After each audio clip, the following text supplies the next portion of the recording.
Assalamualaikum warahmatullahi wabarakatuh. Baiklah, saya Rina Oktaviani Putri dengan C1 Channel 264.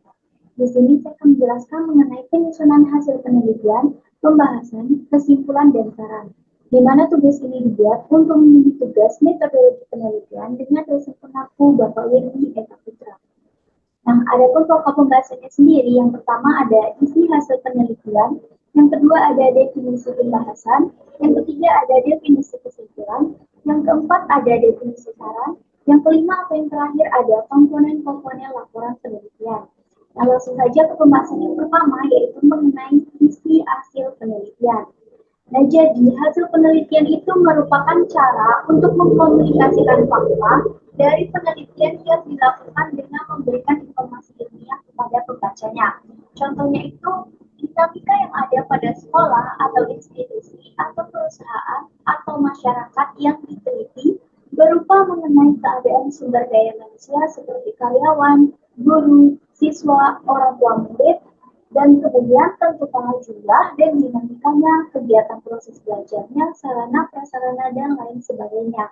Kemudian kalau dinamika perusahaan, itu ada keadaan, produksi, pemasaran, sumber daya manusia, dan lain sebagainya.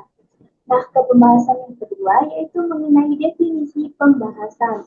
Nah, jadi apa sih itu pembahasan? Pembahasan itu adalah pemberian makna dan alasan mengapa data yang diperlukan itu sedemikian rupa dan harus dikemukakan uraian bahasan baik dari peneliti yang bersangkutan yang dapat diperkuat, berlawanan, atau sesuai dengan hasil penelitian orang lain.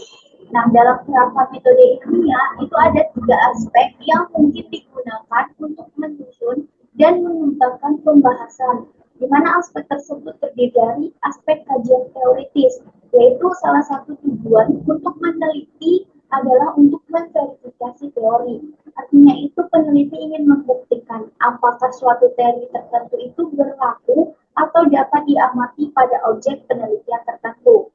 Kemudian ada aspek kajian empiris, yaitu suatu pembahasan hasil penelitian perlu untuk dilakukan dengan cara merujuk pada kajian empiris yang telah dilakukan oleh peneliti terdahulu. Kemudian yang ketiga ada aspek implikasi hasil, di mana hasil penelitian, baik yang mampu membuktikan hipotesis maupun yang tidak, itu pada dasarnya mempunyai implikasi atau suatu dampak atau konsekuensi bagi objek penelitian tersebut. Nah, ke pembahasan yang ketiga yaitu mengenai definisi kesimpulan. Jadi, kesimpulan itu adalah pernyataan singkat tentang hasil analisis deskripsi dan pembahasan tentang hasil pengetesan hipotesis yang telah dilakukan di bab-bab sebelumnya, di mana kesimpulan itu sendiri berisi jawaban atas pertanyaan yang diajukan pada bagian tulisan masalah. Nah, keseluruhan jawaban itu hanya berfokus pada ruang lingkup pertanyaan dan jumlah jawaban disesuaikan dengan jumlah rumusan masalah yang diajukan. Jadi kalau seandainya rumusan masalahnya itu ada 3, berarti jawabannya itu juga 3. Kesimpulan itu berasal dari fakta-fakta atau hubungan yang logis. Nah, pada umumnya kesimpulan itu terdiri atas kesimpulan utama dan juga kesimpulan tambahan. Nah, keempat itu ada definisi saran. Nah, di mana saran itu adalah sesuatu yang diberikan kepada pembaca yang didasarkan atas hasil temuan dalam studi yang telah dilakukan dan bukan merupakan pendapat atau tinjauan idealis pribadi dari si peneliti. Yang pertama itu diurai syarat-syarat atau langkah-langkah saran itu pertama diuraikan secara singkat dengan bahasa yang jelas. Kemudian mempunyai sasaran objek yang jelas yang memiliki otoritas penerapan.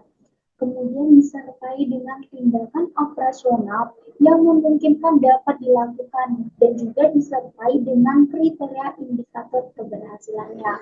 Kemudian berupa imbauan untuk melakukan penelitian sejenis yang menekankan pada pendalamannya.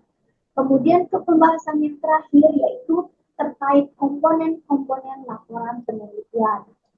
Nah, jadi di sini ada beberapa komponen. Yang pertama itu ada judul, di mana judul itu adalah pola karangan dalam bentuk kalimat pendek gitu, Kemudian yang kedua ada kata pengantar, di mana itu ada ucapan terima kasih kepada pihak-pihak terlibat. Misalnya itu ada dosen pembimbing, ada dosen pemuji, ada dekan, ada sahabat, orang tua, dan sebagainya.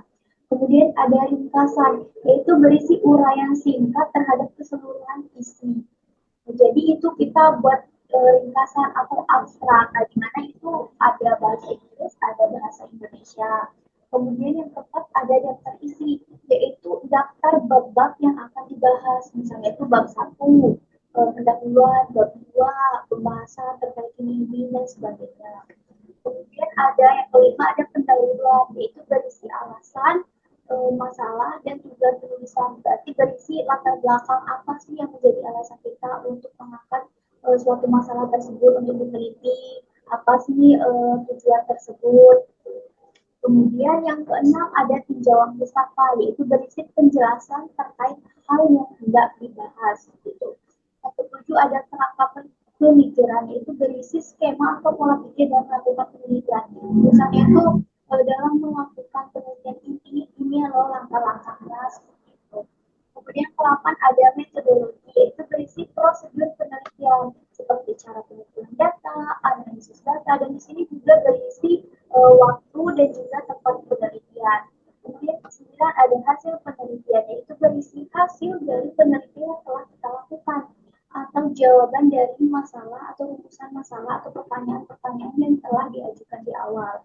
Kemudian yang ke-10 ada kesimpulan dan daftar pustaka, yaitu berisi inti dari keseluruhan dan sumber dari bahan untuk penulisan. Di mana kesimpulan berisi inti dari keseluruhan atau rangkumannya.